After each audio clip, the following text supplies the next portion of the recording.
from Kim, and she can fuck all night. Hey, how's it going? It's your boy Chiefs Rays Bolts.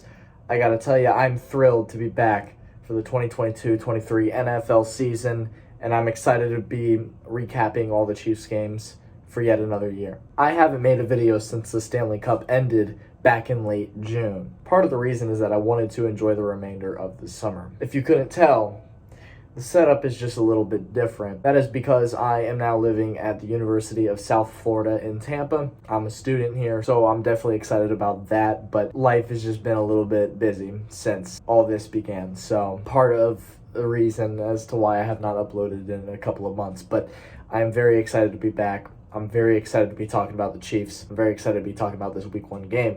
Let's talk about Week 1. Week 1 was an insane slate of games. Every single game was close. Every single game was fun to watch. Speaking of watching the game, CBS made it difficult for Chiefs fans to view their team play this week. First of all, CBS was first broadcasting the Steelers-Bengals game, which went to the final ticking seconds of overtime. So because of that, many Chiefs fans were not able to view the Chiefs game until about 2 or 3 minutes of the game had already passed by. Unless you've been living under a rock, you've probably been aware that the Chiefs won this game in dominating fashion. Because of this, not even 5 minutes into the fourth quarter, CBS switched over to the Raiders-Chargers game because it was more competitive. They did it for TV viewership, and it was mad frustrating because for a lot of Chiefs fans, they just couldn't watch. Chiefs fans who didn't have Sunday ticket couldn't watch it. Chiefs fans who don't have NFL Plus couldn't watch it.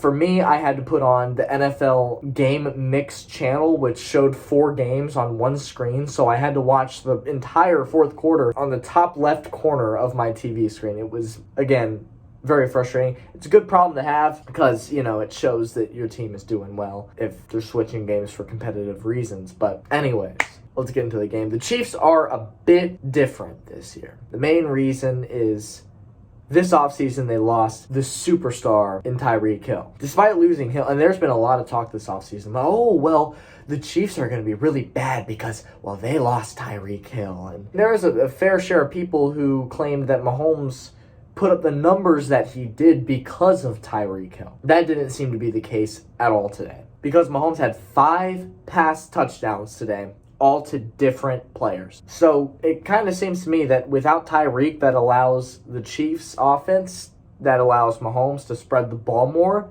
and utilize more weapons. Speaking of Mahomes has now tied Ben Roethlisberger and Dan Marino for third place on the list of most career regular season games with 5 or more passing touchdowns in NFL history. Patrick Mahomes is now only behind Peyton Manning, Tom Brady, and Drew Brees. Mind you, every one of those players I just mentioned in their career played a minimum of 242 games. Mahomes has played 64. That's ridiculous. And here's another stat for you. And this one does include playoffs. Quarterbacks who have had the most games with 5 touchdown passes since 2018. Mahomes dominates this list. Mahomes has had 8 games with 5 passing touchdowns since 2018. You want to know who's next? It's a 3-way tie between Tom Brady, Lamar Jackson, and Russell Wilson at 3. So you have 3 quarterbacks, 3 really good quarterbacks, who have all had 3 of these said games since 2018, and then you have Mahomes at 8. Enough of me rambling about stats.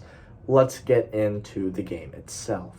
On the first drive of the game, it wouldn't take long for the Chiefs to go downfield and score the first touchdown of the game. It's a 9-yard pass to Travis Kelce. The Mahomes-Kelce duo does not skip a beat. Picking up right where they left off from last season, and the Chiefs go up early, 7-0. Butker makes the extra point. The Cardinals would then get the ball, and it was a quick 3-and-out. So the defense early on holding the Kyler Murray-led Cardinals. The Chiefs would receive the ball back, and again, it's a quick touchdown drive. It's a 4-minute and 23-second drive. This one ends in a Patrick Mahomes short pass. It was a little shovel pass to Clyde Edwards-Helaire, the classic Mahomes shovel pass, seemingly unstoppable every time the Chiefs run this play. You gotta love Andy Reid's play calling schemes. They tend to always work out. Anyways, here you go. Second touchdown in the first quarter, and it's to 2 different players already. Now, interestingly enough, on the first kickoff to the Cardinals, Harrison Butker planted his left foot in an awkward position, and it actually left him to be sidelined for a lot of the game. And so Butker was not playing after that kickoff. So what did the Chiefs do here for the extra point? They turn to safety Justin Reed, who has experience with soccer. He's had experience as a kicker before, and he nails it. He drills the extra point. The Chiefs safety drills the extra point, Justin Reed, and the Chiefs are up 14-0 in the first quarter. The Cardinals would get the ball back, and they would end up scoring a touchdown on this drive. It's a 2-yard run by Connor, and the Cardinals are within reach. In the second quarter, it's 14-7. The Chiefs get the ball back 5.5 minutes later. This is another Clyde Edwards-Helaire touchdown. 4-yard pass from Mahomes. Justin Reed, the safety, would actually miss this PAT. They punt to 3 and out. The Chiefs get the ball back, and for the first time in this game, coming with 3 minutes left in the half, they punt the football. The Cardinals get the ball back. They don't do anything with it. They punt as well. The Chiefs, on the first play of their next drive, would give a short pass up the middle to Juju, pretty much Tyreek's replacement here, and he would fumble it. After the catch, too. It was a beautiful play, beautiful pass. It's a good catch. He just fumbled it on the tackle, and this actually was not the first fumble that Juju gave up in this game. The first one came in the first quarter, I believe, and it was harmless because he fumbled it near out of bounds, so when the ball got loose, it immediately rolled out of bounds, and the Chiefs kept possession. You didn't think much of it, but then this one actually counted. This one was recovered by Arizona, and you got to think this has got to be a wake-up call for Juju because not too promising to see 2 fumbles in the same game from him. However, the Arizona Cardinals would not turn it into a scoring opportunity as they would go for it on 4th and 2. Murray kind of panics and just throws it up, and it's incomplete. So it's a turnover on downs, and the Chiefs turn that into a field goal with the ticking seconds of the first half of the game. This one was impressive because it wasn't Justin Reed. They actually put Harrison Butker back in the game, but he was limping on his left foot. This was not a traditional Harrison Butker field goal. What happened here was a 54-yarder. Mind you, that's not easy for any NFL kicker to do, to nail a 54-yard field goal. Harrison Butker did this in one step. It wasn't a standard line it up, take a couple steps and kick. No, he did this in one step on a bad left foot. Nailed it. Extremely impressive stuff here from Harrison Butker. It's promising that we'll be able to use him from here on out, regardless of how he's feeling on his left foot. Obviously, you don't want to overwork him. You don't want to risk greater injury, but it is promising to see him playing through that injury. Starting the second quarter, the Arizona Cardinals would get the ball, and it's a short drive. They don't go anywhere with it. They punt it. The Chiefs get the ball back, and in just 2 minutes, they drive 74 yards on 4 plays, and it would wind up in Jody Fortson's hands in the end zone for a 1-yard touchdown pass from Patrick Mahomes. Jody Fortson, we're talking our 3rd string tight end here. We're talking the guy that's behind Travis Kelce and Noah Gray. Extremely encouraging to see, again, the spread of the ball to multiple players. Jody Fortson's not a guy you think of very often, but when you need it, he can score, apparently.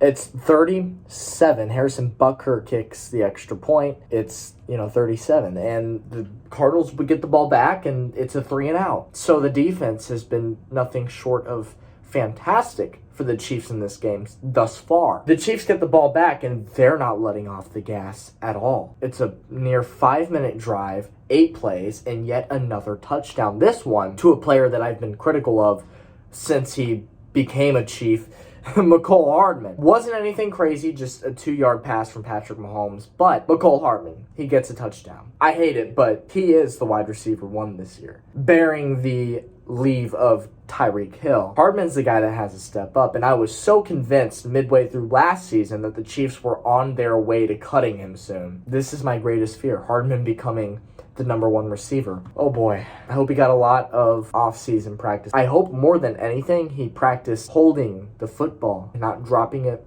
letting go of it, or fumbling it.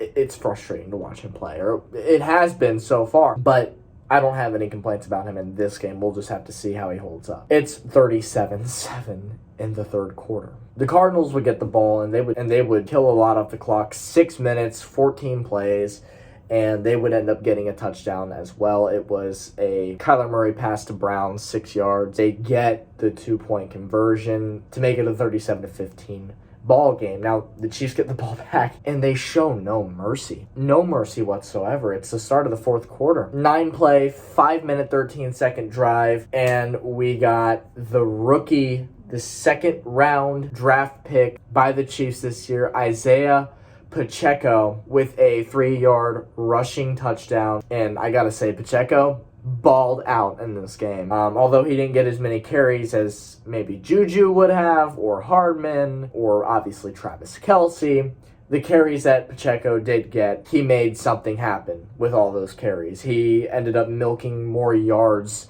than you would have expected him to get initially. And overall, he looks good. And I'm looking forward to watching more of him in the coming weeks. It's 44-15 Kansas City in the fourth quarter, and this is just pure domination.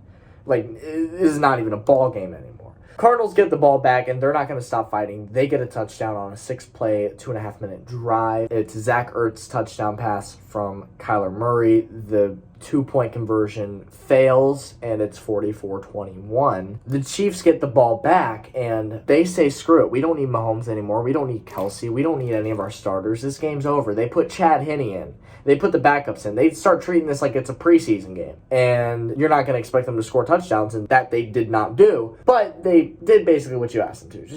Just run the ball, kill the clock. That's all you need to do. They killed 3 minutes, 25 seconds. They ended up punting it. Cardinals would get the ball back, and they just ran out of time. They only had 1:46 left before the game ended, and they didn't do anything with it. Trace McSorley actually came in for the Cardinals. The Cardinals conceded the game on the final drive. They didn't even put Murray back in, and so it was a Trace McSorley-led drive, and they didn't do anything with it. It was actually on the last play of the game. He got sacked, and they just said, no, that's the game. That's it. That's the final. It's 44-21. Pending tonight's Monday night matchup between the Broncos and the Seahawks, the Chiefs currently, of all the teams in Week 1, have scored the most points. And it's incredible to me how you go to Twitter, you want to see what fans are thinking. Because, you want to see the crowd of, oh, the Chiefs are going to suck. Mahomes is going to suck without Tyreek. Tyreek this, Tyreek that. Chiefs are going to suck now. All that shit talk you heard online from professional journalists, from professional sports chat shows on TV. Everybody's talking about how the Chiefs aren't going to be very good this year because of the loss of Tyreek Hill. It's great to go online after this game and see that crowd silenced. And so, unfortunately, though, you're always going to have your group of jealous fans who wish that they had Patrick Mahomes on their team, so they just turn to what they know best: excuses. Oh, well, the Cardinals' defense isn't very good, so it's not a very good indication of how the Chiefs will play this year. Hey, let's not forget that the Chiefs' offense with Tyreek Hill last season struggled mightily throughout the entire first half of the season. If not for the defense stepping up, the Chiefs could have very well missed the playoffs. The offense last year was the worst that I had seen it in the Mahomes era of Kansas City football, and that was with Tyreek Hill playing healthy. And so already the Chiefs are firing on all cylinders. It is very encouraging to watch this game as a Chiefs fan. You really had no complaints other than my one complaint was Juju Smith-Schuster. Now, I trust, at least for now, that he will step it up a little bit. Maybe not fumble the ball so much, but he did not have a good game. It is important to note that early in the game, I believe the first quarter, Mahomes would throw a ball, and it was actually the first touchdown pass to Travis Kelce. He got pushed by an Arizona Cardinal, and the helmet hit his left wrist in a weird way, and Mahomes had a hurt left wrist for the entire game. When he was doing handoffs, he would do handoffs that he'd usually put the ball in his left hand. No, he's keeping it in his right hand the whole time. So thank God that it was not his throwing hand, because that would have been awful. But it was his left wrist. You still hope it gets better, because you're not going to go anywhere without Patrick Mahomes. But that was important to note. We'll see how Butker holds up in the coming weeks, and that's about all I have. So overall, I'm very satisfied with this game. I'm very impressed with the overall team performance. I have no complaints again other than Juju. That's all I got, baby. I'll see you next week. Go Chiefs. It's your boy. Welcome back. New season. Let's get it. Let's go. And that's about the time she walked away from me.